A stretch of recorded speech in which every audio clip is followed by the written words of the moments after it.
Здравствуйте, мои хорошие! Добро пожаловать на канал Магия Песка. Дорогие мои зрители, с вами, как всегда, ваша Ольга. Всех вас сердечно благодарю за то, что вы зашли на мой канал, за то, что вы со мной, за вашу невероятную теплую поддержку в комментариях, лайками, за вашу помощь, мои хорошие. Земной вам поклон! Сегодня у нас будет отсыпочка на такую тему. Кто не может вас забыть? Не смог, не может и никогда не сможет. Загадайте, пожалуйста, на себя. Ни о ком думать не надо. Песочек все покажет сам. Я прошу высшие силы дать мне возможность ответить на все ваши вопросы и поставить для вас только самую важную, нужную и полезную информацию.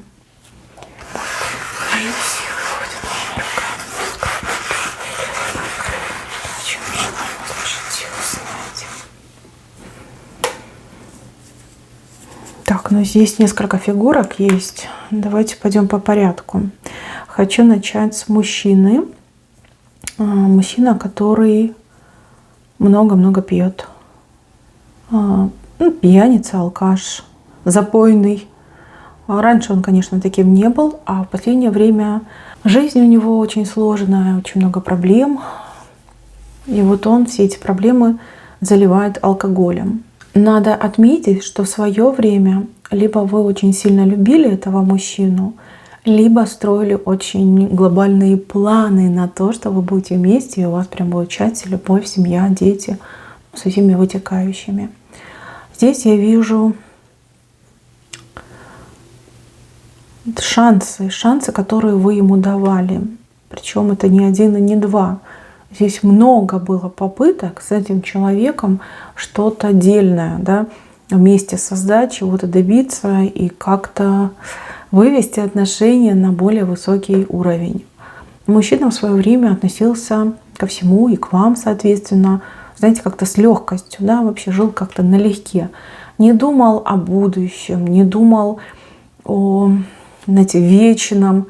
Ему всегда казалось, что еще впереди очень много времени, что он такой гениальный, что он там удачливый, счастливый, что его звезда ему обязательно улыбнется. И какими-то масштабными мечтами он жил. Да, ему там прям палец в рот не клади, да, и порассуждать о будущем, и о том, кем он станет, чего добьется, какой будет у него дом, какая будет у него машина, какую должность он будет занимать, либо какой крутой бизнес будет вести. Ну, такой, знаете, фантазер-мечтатель, который совершенно не приспособлен к жизни был. Вот. Жил, скорее всего, он достаточно долго либо с мамой, либо с какой-то женщиной, потом, соответственно, с вами, да, из рук в руки переходил. Абсолютно непрактичный тип, человек, который привык, чтобы за ним ухаживали, либо кто-то что-то должен для него делать. И, в общем, он так по жизни стрекозой туда-сюда летал и не заметил, как опустился просто на самое дно. Вы с этим человеком давно уже расстались, но времени много прошло, я вижу. Вы уже даже как-то и позабыли о нем, либо притупилась память о нем. А вот он, чем хуже он живет, чем больше проблем у него в жизни появляется, тем он чаще вспоминает о вас. Здесь и осознание пришло, и понимание пришло. Знаете, как подводя итоги, да, промежуточные, либо целые итоги своей жизни, он понимает, что Боженька давал ему шанс на счастье, на любовь, на прекрасную долгую жизнь, здоровую долгую жизнь именно с вами.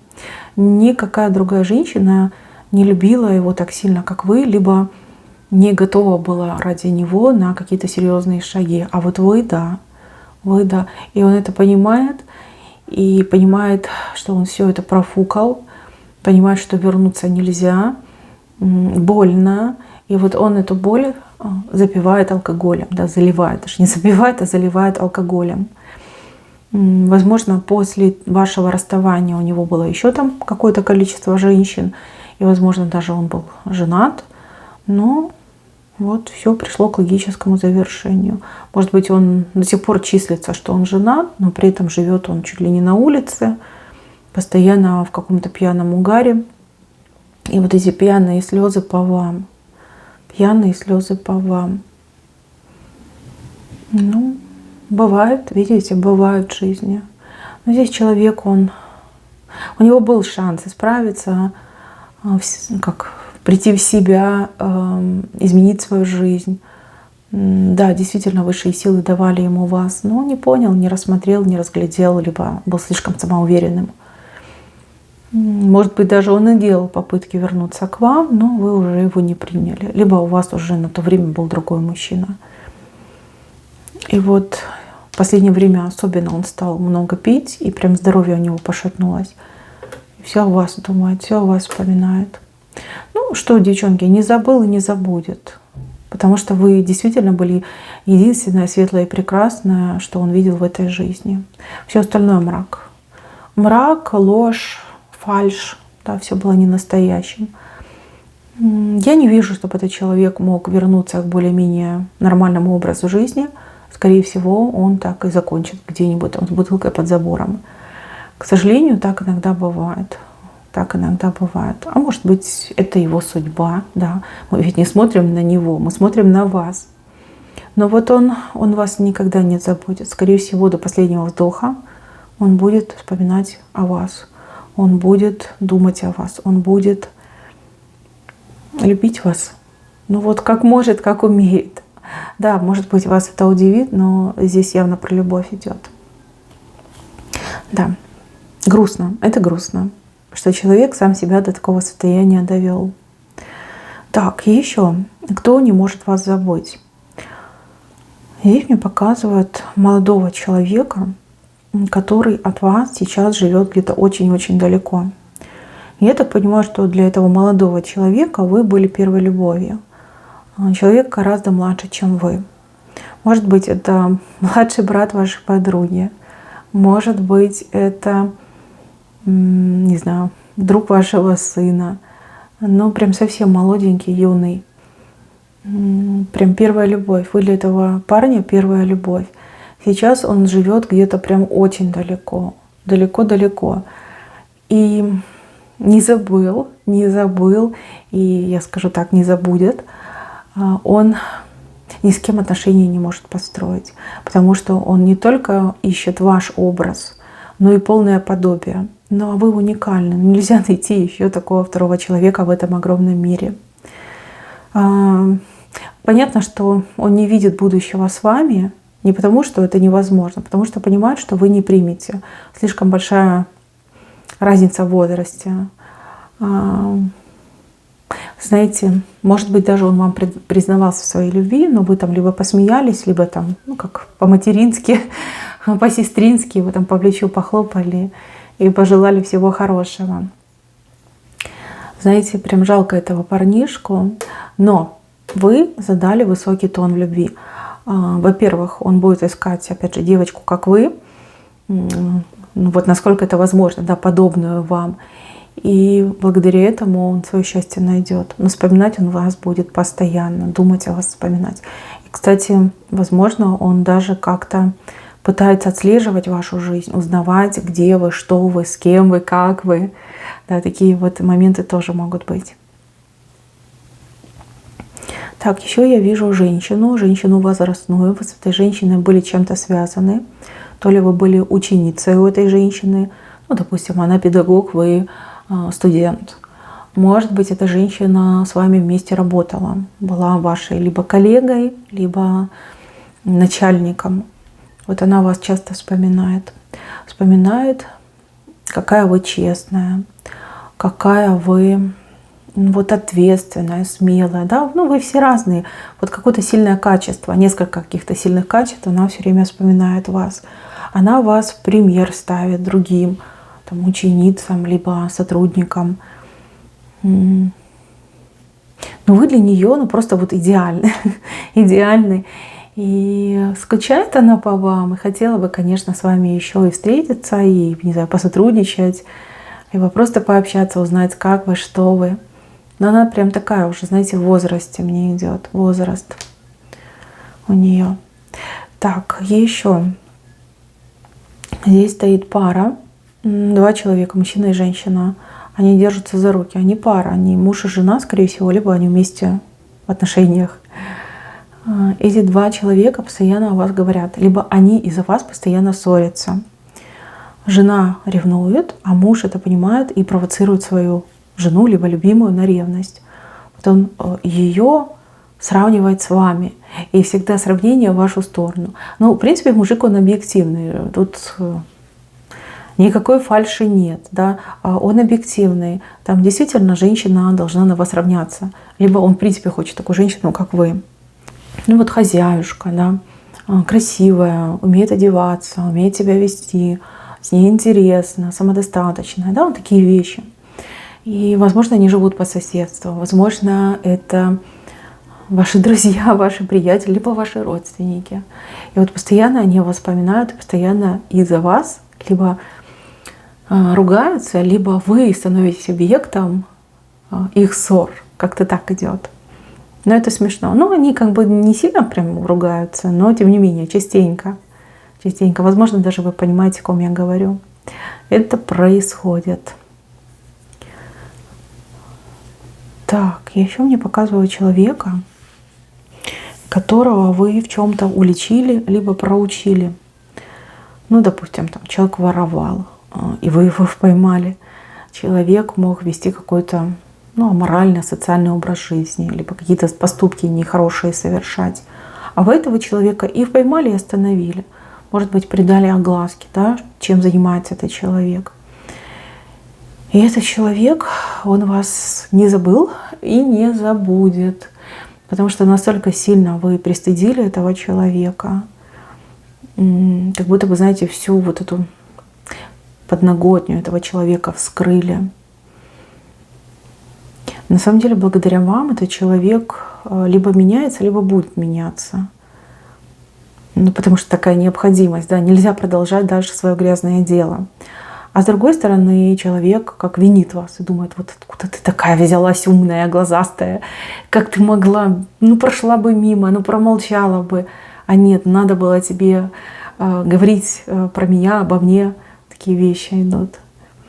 Но мне, вот смотрите, мне идет знак, что вы хорошее дело сделали. То, что не прошли мимо, то, что этого человека раскрыли, либо обратили внимание, что этот человек занимается такими гадостями, пакостями. Если бы вы тогда этого человека не остановили, то из мелких пакостей все бы перешло, я уже не знаю, там какие-то серьезные преступления. Поэтому вы тут молодец. И проучили, и научили, и заставили меняться.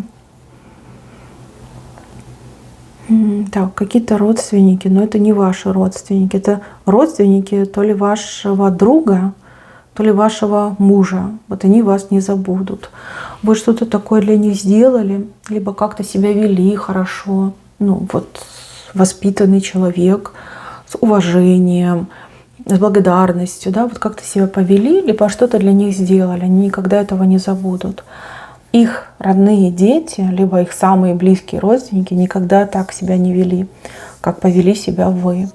Вот они вас вспоминают как просто образец, на который нужно равняться, каким нужно быть человеком и воспитанным, и добрым, и благородным.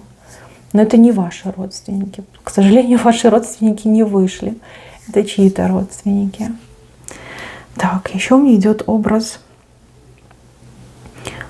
женщины, соперницы, конкурентки. Либо ситуация сейчас в разрезе, либо это было. Здесь вы что-то с ней делили, но не поровну, а так, чтобы все себе забрать. Делили либо мужчину, либо что-то, может быть, связанное с работой, с деятельностью. Что-то вы не могли поделить. И вы, и она претендовали. Либо, может быть, она даже на ваше что-то претендовала, считала, что да, вы типа глупая, да, я могу там всего добиться, все себе забрать. Вот. А вы дали ей очень жесткий отпор. Такой жесткий, он почему-то как-то и унизительный, и ниже плинтуса ее опустил, этот отпор. Прям, знаете, ее в дрожь бросает, когда она о вас думает. Как-то и чем-то вы ее не унизили, а скорее как принизили. А она мне идет такая, знаете, очень амбициозная, в себя влюбленная, может быть, очень разбалованная, да, там родители могли очень разбаловать. И она вот прям считала, что она царица, царица как минимум. И все прям должны в ее присутствии, не знаю, там падать ниц. Вот. А вы ее на место поставили. Причем, ну вот, как опустили ниже плинтуса. Вот. Теперь она о вас думает, и ее аж прям дрожь бросает, а ничего поделать не может. Знаете, как, даже как ненавидит вас. А ненависть, она очень сильно разрушает. Разрушает. Ну, это человек обреченный мне идет. Сама себя разрушит. Причем, несмотря на то, что это женщина, скорее всего, она к бутылочке любит прикладываться. Либо к чему-то более серьезному. Здесь она себя разрушит, и у нее очень плохое, короткое будущее. Если вдруг вот что-то произойдет, и кто-то вам скажет, что это из-за тебя, 5-е, 10-е, вы посылаете этого человека туда, на небо за звездочкой. Здесь четко показано, что у человека непутевая жизнь и такой же непутевый конец. Но бывает такое, да, отпущен небольшой срок, и человек и проживает этот срок просто вот, как, знаете, в топку бросает свою жизнь. Ну да. Так что здесь вы ни при чем, зря она к вам полезла. Тем более она претендует на ваше. Да, либо попыталась претендовать на ваше. Так, еще здесь показывают мужчину, который недавно как-то вы с ним то ли общались, то ли он вас где-то видел.